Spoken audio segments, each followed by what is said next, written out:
وہم و گمان میں بھی نہیں تھا کہ وہاں پر جامعہ اشرفیہ لاہور کے فارغین آپ کو ملے، رائیونڈ کے پڑھے ہوئے ملے۔ یہ کہاں سے برکتیں چلی ہیں؟ تو اپنی اصل جو حقیقت ہے اس کو آپ سوچیں،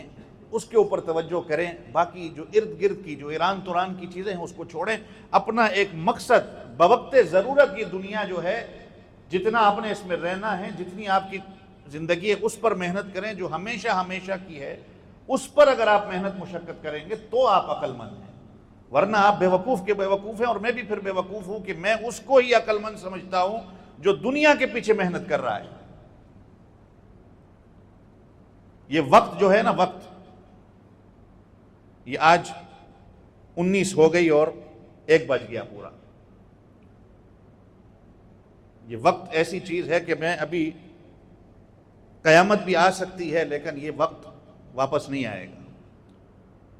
اور اگر اس وقت کے اندر میں آپ کے سامنے فضول باتیں کروں اور گالی گلوچ کروں، اور میں آپ کو اس کے اندر اگر دینی بات بتا رہا ہوں تو اس وقت کا فائدہ ہو گیا۔ علماء کہتے ہیں کہ یہ وقت ایسا گھوڑا ہے کہ جس کو سامنے سے پکڑنا پڑتا ہے، یہ دم سے کبھی نہیں پکڑا جاتا۔ وقت کی بربادی اور وقت کا ضیاع نعمتان، اللہ کے رسول صلی اللہ علیہ وسلم نے کیا فرمایا؟ نعمتان مغبون فیہما کثیر من الناس الصحۃ والفراغ۔ 2 نعمتیں میری امت کے اندر ایسی ہیں جس کے اندر میری امت جو ہے ہمیشہ غفلت کرتی ہے، ایک صحت ہے اور ایک فارغ وقت ہے۔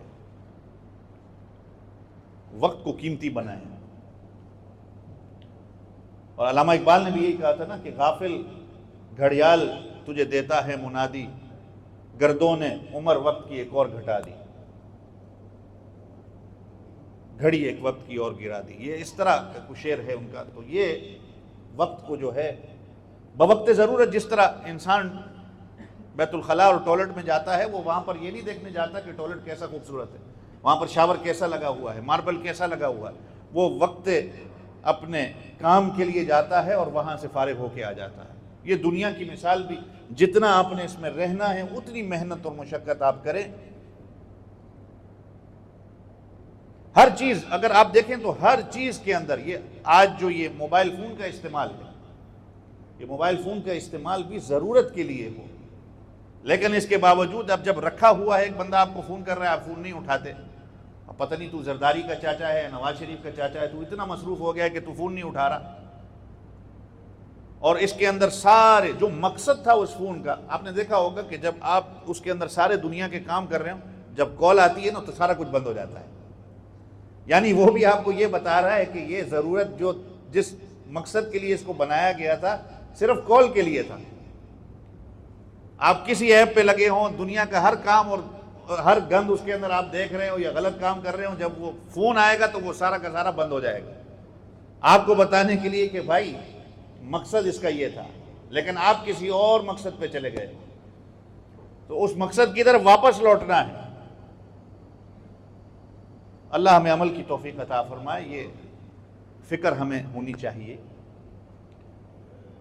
اور آخرت کی فکر۔ جیسے میں نے کہا کہ ہم پاکستان میں ہر جگہ جو اپنے ہم گھر بناتے ہیں، انڈیا بنگلہ دیش میں، کہ ہم نے وہاں جا کے رہنا ہے، اصل اسی طرح جو ہماری آخرت ہے جو ہمیشہ ہمیشہ کی ہے، اس کی اگر ہمارے اندر فکر آ جائے گی تو سارے کے سارے پھر آپ کو کسی پیر فقیر کو نہیں کہنا پڑے گا کہ میرے لیے یہ دعا کرو، میرے لیے یہ مسئلہ ہے وہ ہے۔ جب آپ کے سارے مسائل سیدھے ہو جائیں گے، فکر آپ کی آخرت کی طرف ہو جائے گی، سب کا سب ٹھیک ہو جائے گا۔ پھر ہماری بھی وہ مثال ہو سکتی ہے جو حضرت ابوبکر اور حضرت عثمان رضی اللہ عنہ کبھی کہا کرتے تھے، حضرت عمر بھی، کہ اللہ کے رسول صلی اللہ علیہ وسلم کے ہاتھ میں جب سے ہاتھ دیا ہے، اللہ کی قسم ہے، کہتے ہیں کہ ہم نے یہ دائیں بیٹھے ہوئے فرشتے نے ہمیشہ قلم اٹھایا ہے، ہم نے کبھی بائیں والے کو موقع نہیں دیا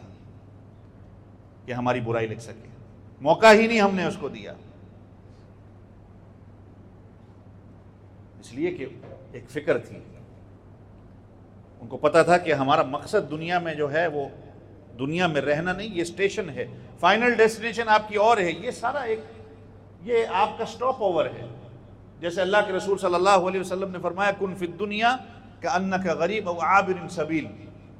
دنیا میں انسان ایسا رہے کہ جس طرح مسافر سفر کرتا ہے، وہ ایک اسٹیشن پہ رکتا ہے اور پھر وہ آگے چلتا ہے، اس نے اپنی منزل پہ جانا.